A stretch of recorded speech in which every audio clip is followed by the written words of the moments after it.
Hi everyone, when you are watching this particular video, it means that you are entering week number 4, and today we will be covering the topic culture and communication number 2, series 2. Okay, before we get into this lecture for this particular video, I would like to recap with you what is culture. So culture would be what?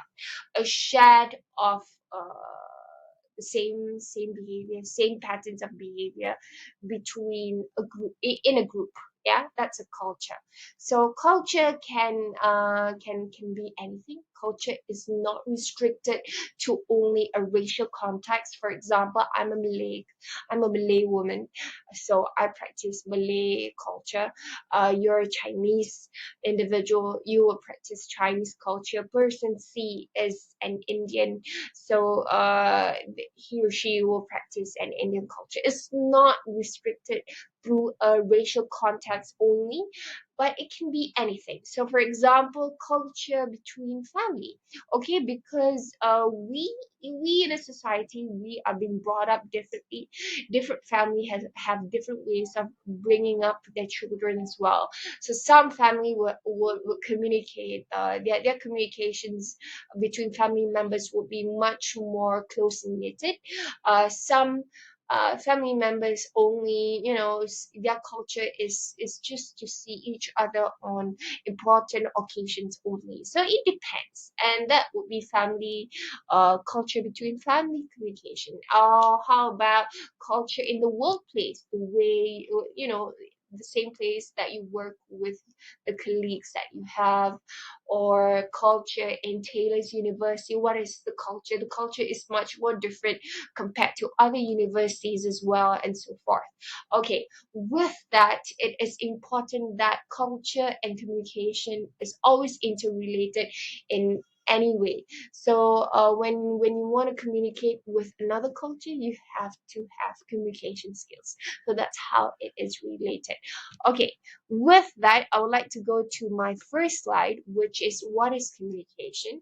Okay, communication have can have many different definition according to different areas, but this is for intercultural communication, whereby communication is understood as a symbolic process whereby reality is produced, maintained, repaired, and transformed. Okay, so there are three perspectives that emphasizes different aspects of this communication process, and let's go to the next slide.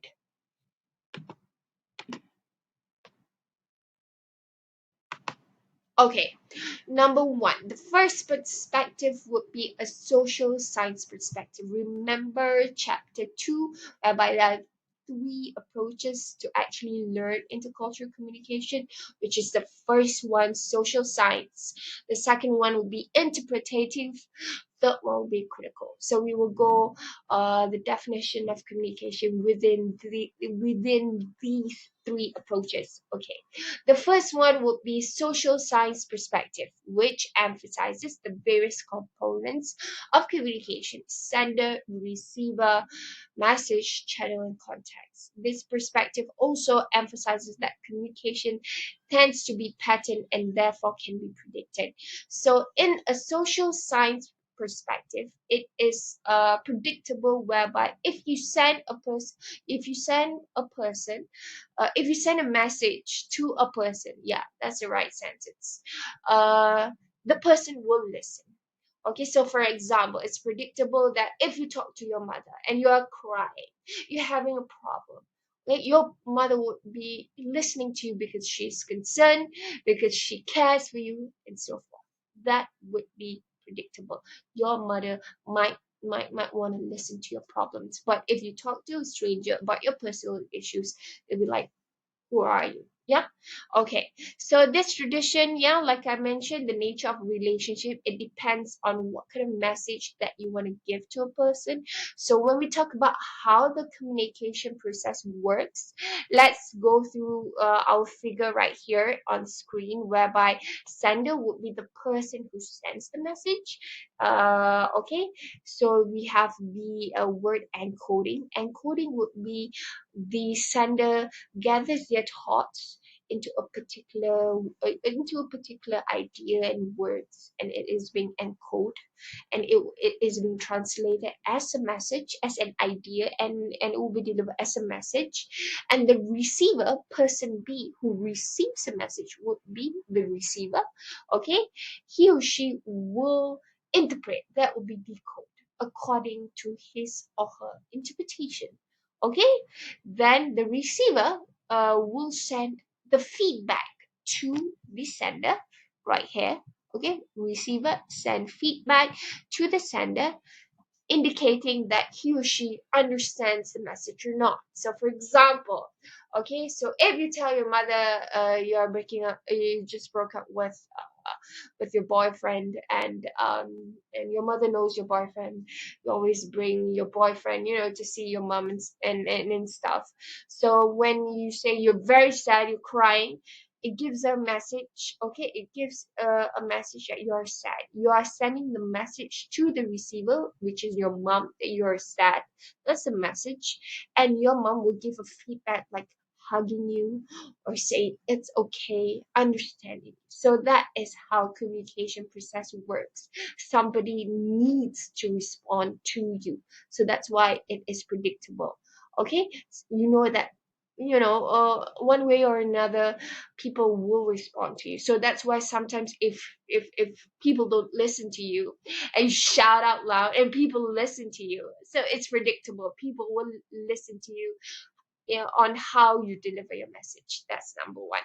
Okay, so we have an example right here. People in long-term relationships will communicate in different way from individuals who have recently met, or men and women will tend to communicate in different ways. So, for example, I myself, I have known my husband for 6 years, and to rewind that, to recap that, for the first time we met was so awkward, whereby we'd be like, but now we are more like best friends. So you nurture your relationship, throughout time. Okay, that is for social science perspective. So we go to the next slide, which is interpretative perspective. Okay, interpretive perspective. Sorry, my bad. Emphasizes the symbolic processual nature of communication. The symbolic nature of communication means that the word we speak or the gestures we make have no inherent meaning.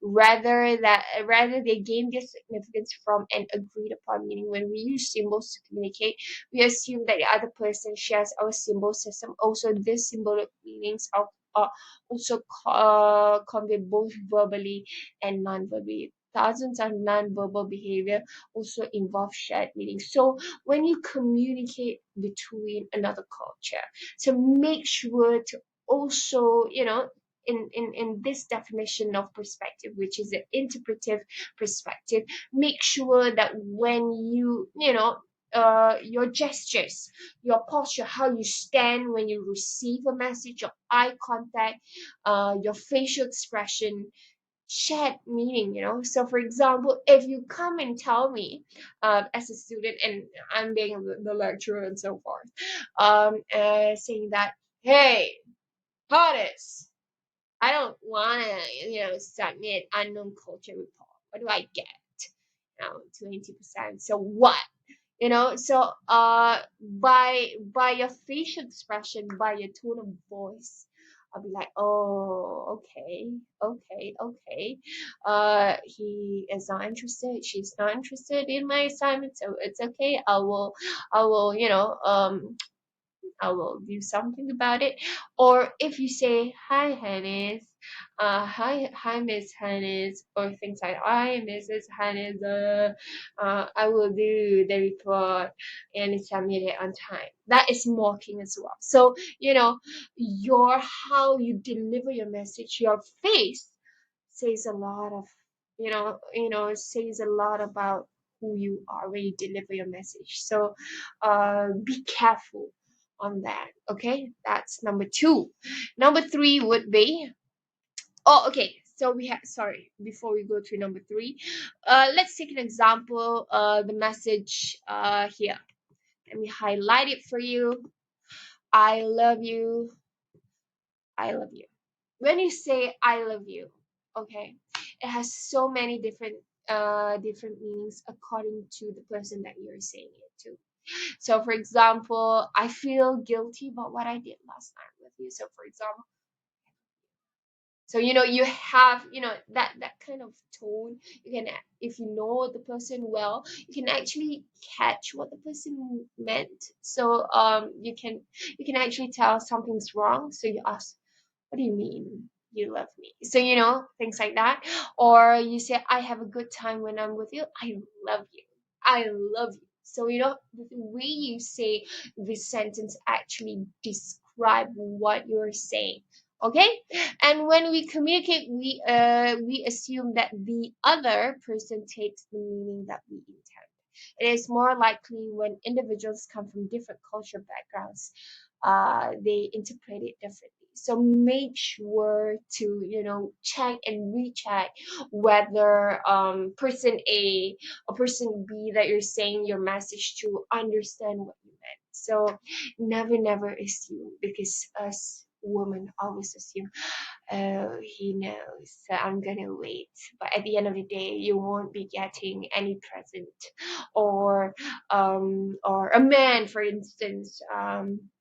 Oh, she had a good time, but the next day you didn't call because you fall asleep. Yeah, you fell asleep. But it's just, and you did not contact her because you fell asleep, and woman be like, why? An example. Okay, so that's an example. And number three would be a critical perspective. Through critical perspective. Okay. Okay.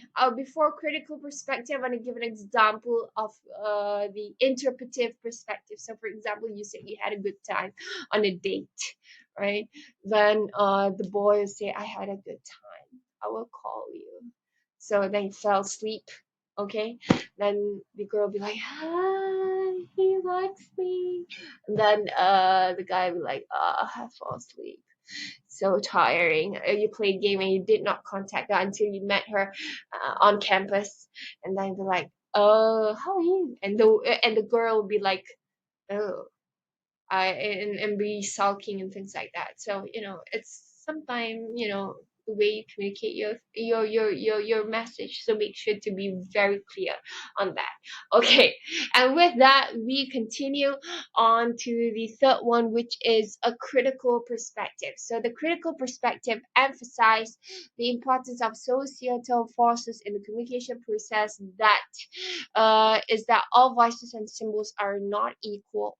Okay, so for example, we have here, we have flags, national anthems, we have Disney logos, also communicate meaning non-verbally. So for example, for a kid to actually see the Disney logo, it means what? Oh, a movie, a fairy tale has started. Or if you see, the McDonald's logo, you feel hungry, so things like that. Okay, and for example, we have an example right here. When school children in the United States bring guns to school and kill schoolmates, the symbolism of this acts communicates something, and the acts themselves are material. So where it's a norm in some states in the US where you bring guns to actually protect yourself. So you want to know what's the meaning behind it. It's not that you want to kill a person or you want to kill your friend. It's just that for protection. So different cultures have different ways, and having a meaning towards their action as well. Okay, we go to the next one, which is, okay, relationship between culture and communication. So as I mentioned before, culture influences communication and communication influence culture, and that will be vice versa throughout the way we live and throughout our society. And with that, how culture influences communication, there are two theoretical approaches that we can look, okay, that we can actually rely on. So and there are two frameworks, okay, two approaches on how they see culture could influence communication. So please refer to chapter number 2 on the definition of framework. Okay, so remember, the definition of framework is pretty important, so please search that. Okay, so let's go to the first two scholars. Okay, the Clarkon and Strodeback, 1961. This intercultural communication scholars, how they see culture could influence communication. So what are their ideologies based on what they actually research on? Okay, so let's look Clarkon and Strodeback views on how culture influences communication. Okay, so Clarkon and Strodeback value orientation. So how they actually, how they value culture influence communication.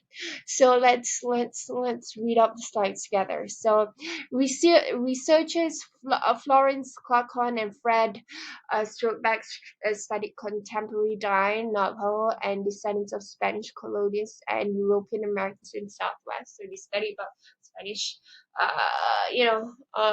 colonies and so forth. And this is very important, whereby this second would be the definition of how they see culture influence communication. So how do they research and made up their assumption, it made up their research on this particular theory, is that Clarkon and Strodebank emphasize their research on the centrality of cultural values in understanding cultural groups. Okay, so the centrality of cultural values in understanding cultural groups. So to actually understand cultural groups, you look into their cultural values. So what are cultural values? The worldview of a cultural group and its set of deeply held beliefs, what they believe in. Okay, value, and we go to the third point, which is values are the most deeply felt beliefs shared by a cultural group. They reflect a shared perception of what ought to be and not what is. Okay, equality, for example. Okay, let's take an example like right here in the United States, right? In the United States, is known that people are being treated equal, no matter who you are, no matter what color you are. Okay, it refers to the belief that all humans are created equal in the United States. Yeah, so I'm gonna highlight that.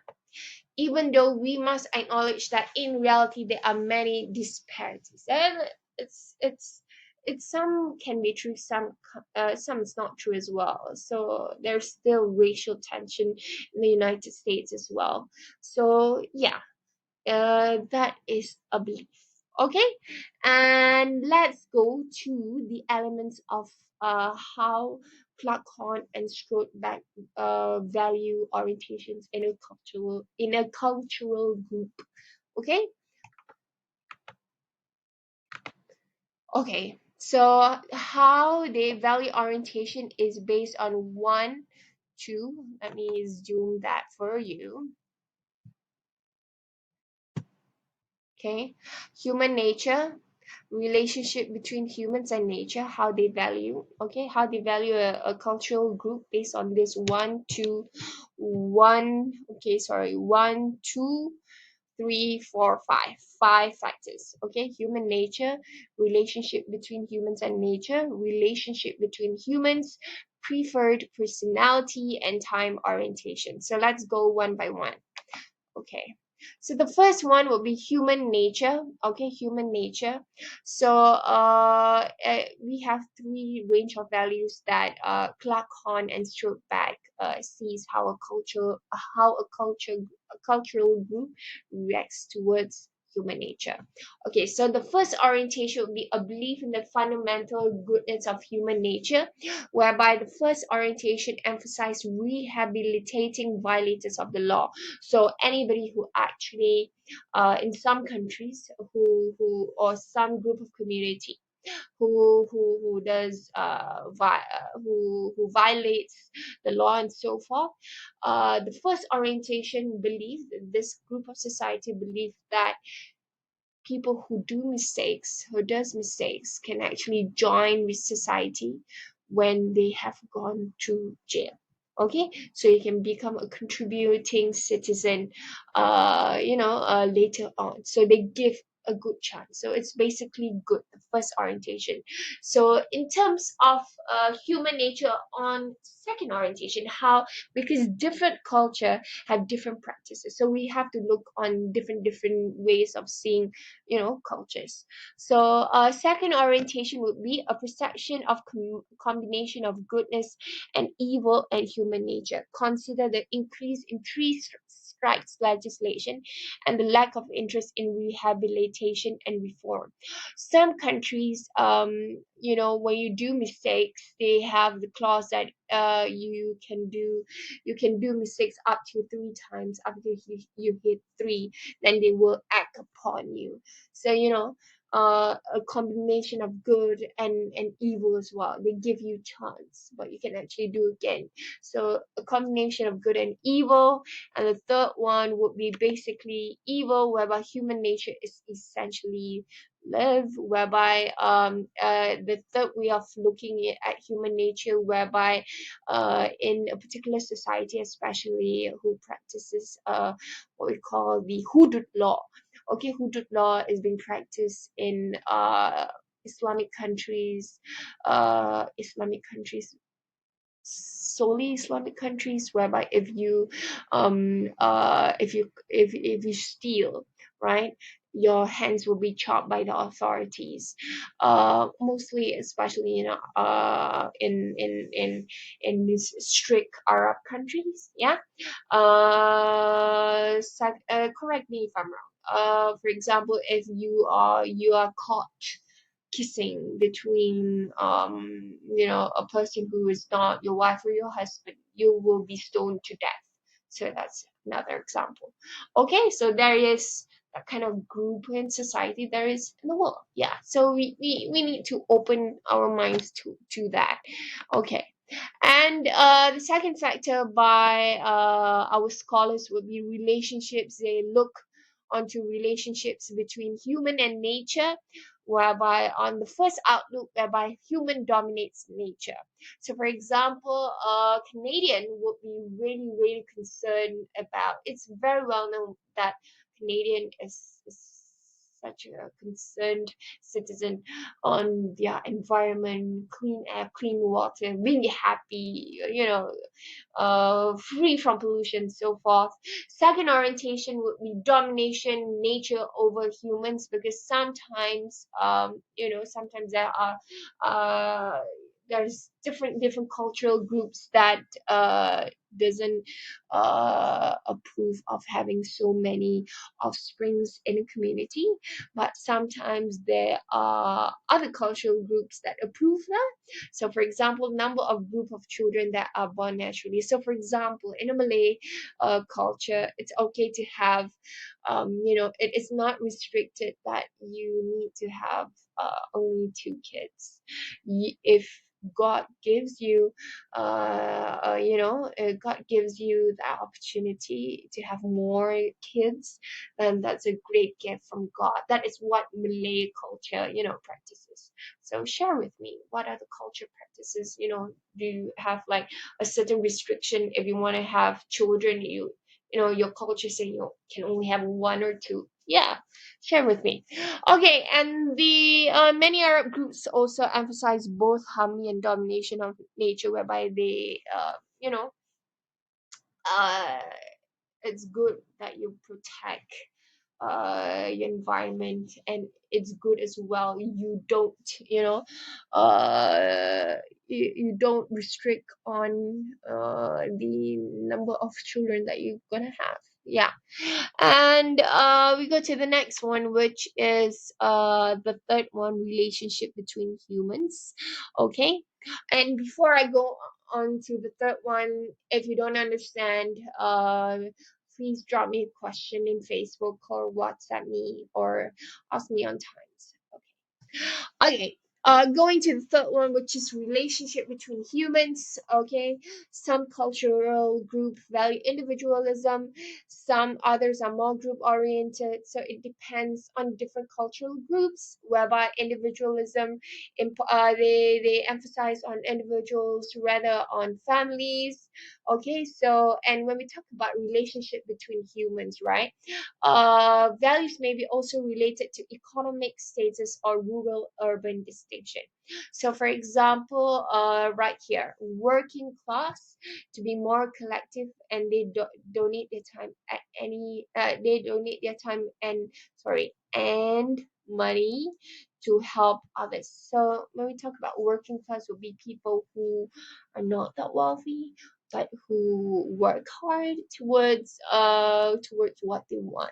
Yeah.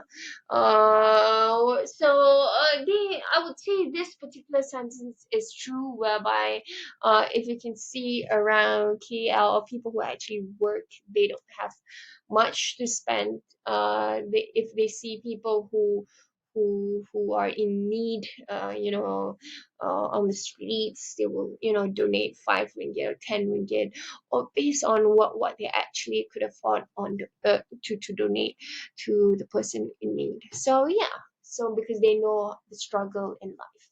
Okay, so and we go to the next slide, which is cultural values. Values may influence patterns of communication.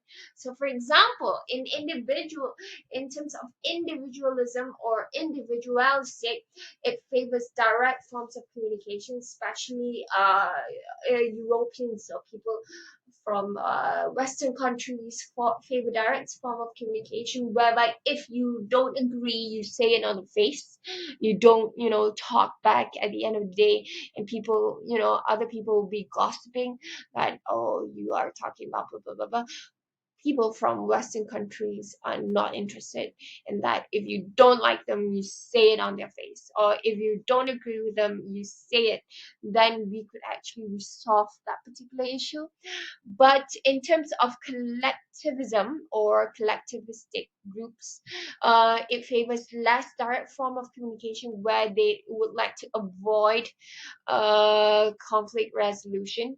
This is much more practiced in Asian countries, especially in Malaysia itself, whereby we try to avoid conflict. For example, if you have a problem with a person, you rather not say it to their face, you rather gossip it with another colleague, and and hoping that, and saying an advice and colleague, hoping that this person that you're gossiping would actually do such. So it's a collectivistic thing that that Asians have as well. Correct me if I'm wrong, but most of the people that I know do that as well. So we go to the next slide, which is the fourth factor of our scholars, which is preferred forms of activity. So in the United States, they emphasize on productivity. In other cultures, they emphasize on spiritual aspects of your life. You need to be more spiritual. And another culture of looking things would be, being stressed on who you are, the development of the individual itself. So it depends. So when you go and maybe travel to another country, try to observe this kind of things that is happening. It doesn't mean that need to travel. You can go anywhere and observe a particular culture and see.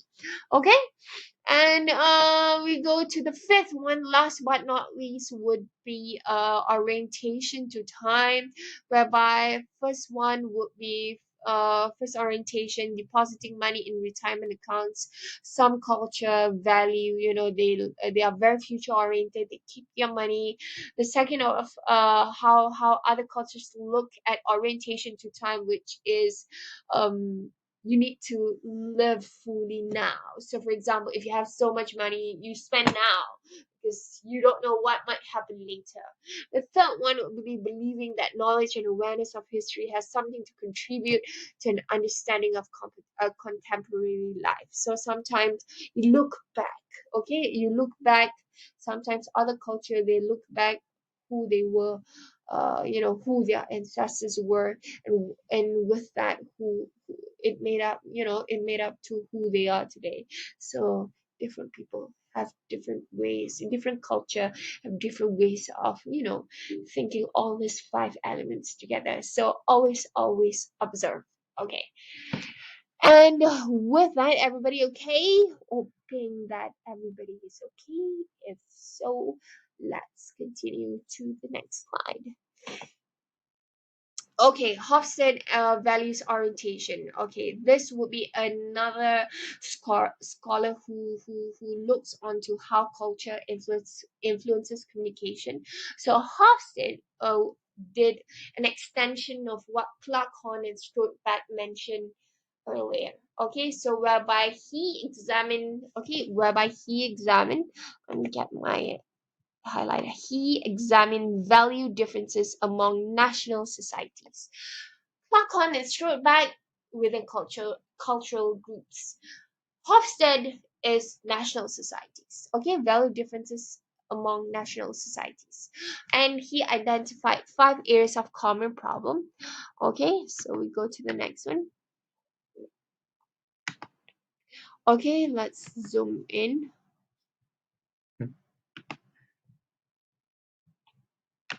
Okay, if you can see. If it's not clear, I'm sorry, but I think you can see this. Okay, so there are five factors on how Hofstede see things, how culture influences communication and vice versa. So there are five factors. The first one is power distance. Okay, power distance. Second is femininity and masculinity. Third one would be uncertainty avoidance. The fourth one would be long-term or short-term orientation. So before we go into that, let's take a look at the definition of these four concepts. Okay, zoom in right here. Okay, power distance is a cultural. Okay, a cultural variability dimension that concerns the extent to which people accept distribution of power. Masculinity is man versus woman in general, materialism and independence. Okay, uncertainty avoidance is a cultural variability dimension that concerns uncertainty, ambiguity, ideas and behaviors are avoided. They avoid things. The fourth one would be long-term versus short-term orientation, whereby a cultural variability dimension that reflects a cultural group orientation towards virtue or truth. Long-term orientation emphasizes virtue, whereas the short-term orientation emphasizes truth. Okay, let's go together. Okay. Okay, so for example, we have different countries in the figure right here. Okay, in terms of power distance, okay, low power distance would be less hierarchy, better. Countries that practice that would be Denmark, Israel, and New Zealand. High power distance would be they like to go in order. Okay, in order they report to someone. So in high power distance, whereby more hierarchy is better. countries that practice that is in India and Mexico. In terms of femininity and masculinity, okay, few femininity concepts as fewer gender specific roles, okay, value quality of life, support for unfortunate. Countries like Denmark, Norway, and Sweden practice that kind of femininity values. And masculinity would be more gender specific roles. You know, men will do men work, women will do women work. For example, achievement, ambition, they emphasize on acquisition of material goods. And countries who practice these values will be Japan, Austria, and Mexico. The third one will be uncertainty avoidance, which is the low uncertainty avoidance would be dislike rules, accept distance, less formality. Great Britain, Sweden, and Hong Kong. Low uncertainty avoidance and high uncertainty avoidance, more extensive rules, more formality. Countries like Greece, Portugal, and Japan practice that values. And the fourth one will be long-term or short-term orientation. In terms of short-term orientation, universal guidelines for good and evil. So short-term orientation will be, applies to uh, universal guideline. Countries who can actually follow that would be, sorry, not countries who. More to in terms of short-term orientation, in terms of religion, Western religion, Judaism, Christianity, and Islam practices short-term orientation. Good being good. If you do good, you get good stuff. If you do bad, you get punishment and stuff. And long-term orientation, okay, in terms of religion as well, definition of good and evil depends on circumstances. So religions like Confucianism, Hinduism, and Buddhism practices that. So make sure to just briefly go through the figure and don't worry about it, okay? And we go to the next one, which is, let me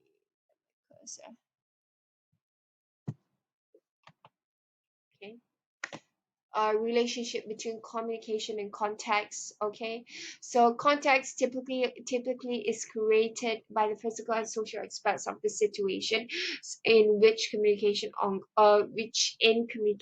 occurs. So communication can happen anywhere. It can happen in a classroom, it can happen in a bar, in a church. So it has, a different tone towards it in where you say it. Okay, so people communicate differently depending on the context. Context is neither statistic nor objective or multi-layered.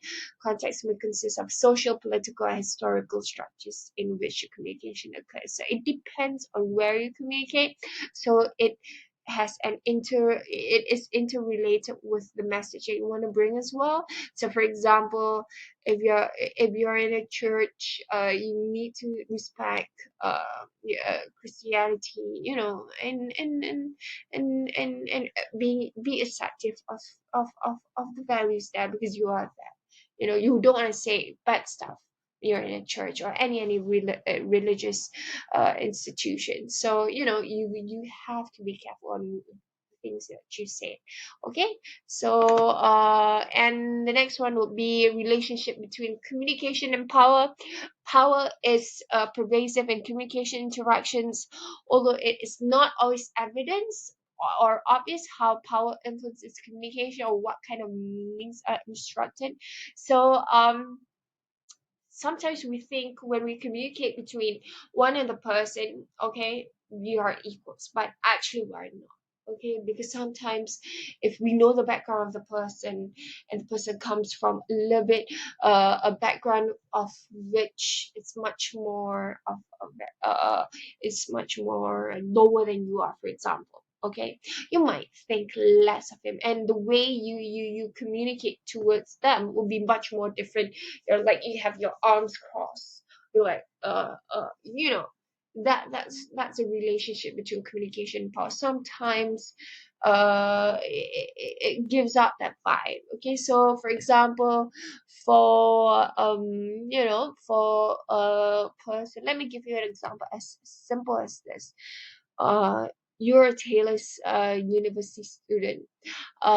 You're coming from very a good background of family. You have a good family background where you actually could afford things, and compared when you communicate with um a student from a public university, from a public university which is who has less than you, or you know that, sometimes I don't know, it depends on the person as well, and the upbringing that the family has has has done towards that particular individual. So sometimes if you are a very fortunate person and you come across with a person who's not that fortunate as you are, you empathize them, and you don't show that kind of power that you are overpowering them. Sometimes some majority of the people that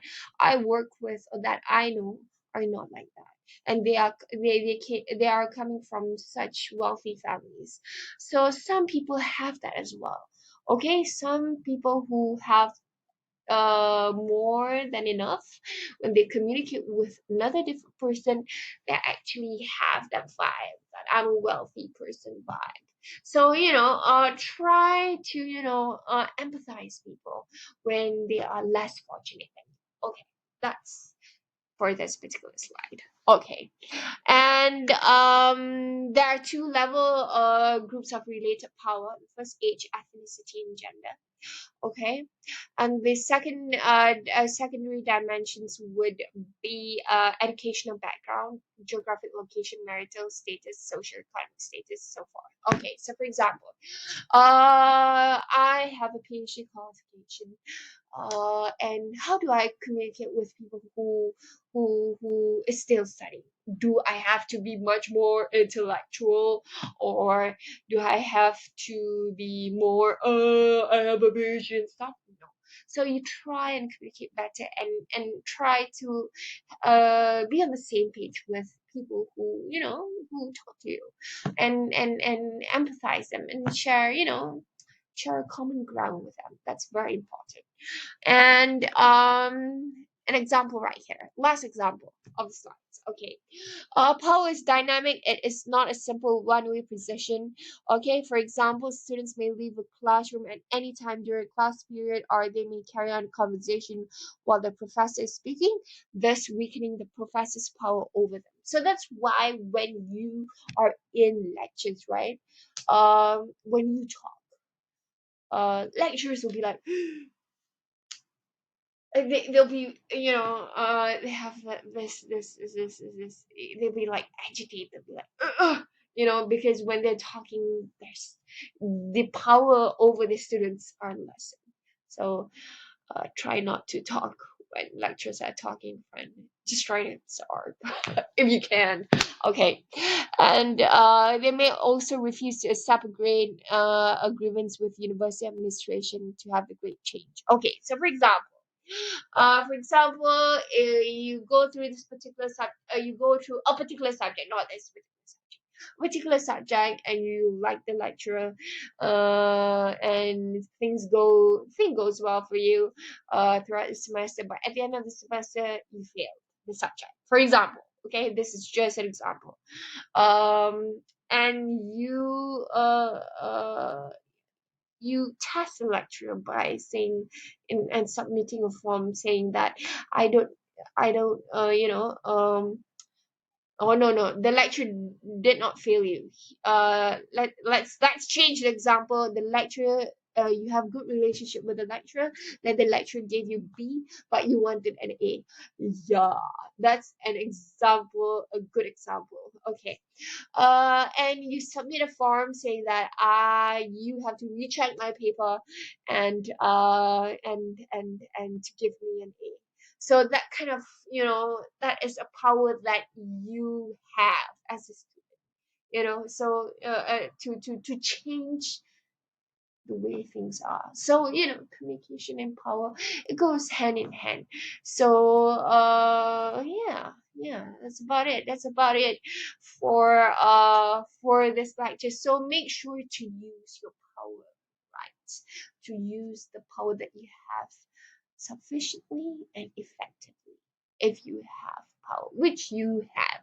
Okay, and with that, that is a wrap for week number 4, and we have finished culture and communication 2. Okay, with that, don't forget to watch an extra YouTube video on times that I have provided for you. Don't forget to do the tutorial. There's an allocation of 10 marks for that. Okay, so don't forget to actually start doing your unknown culture report. That's pretty important.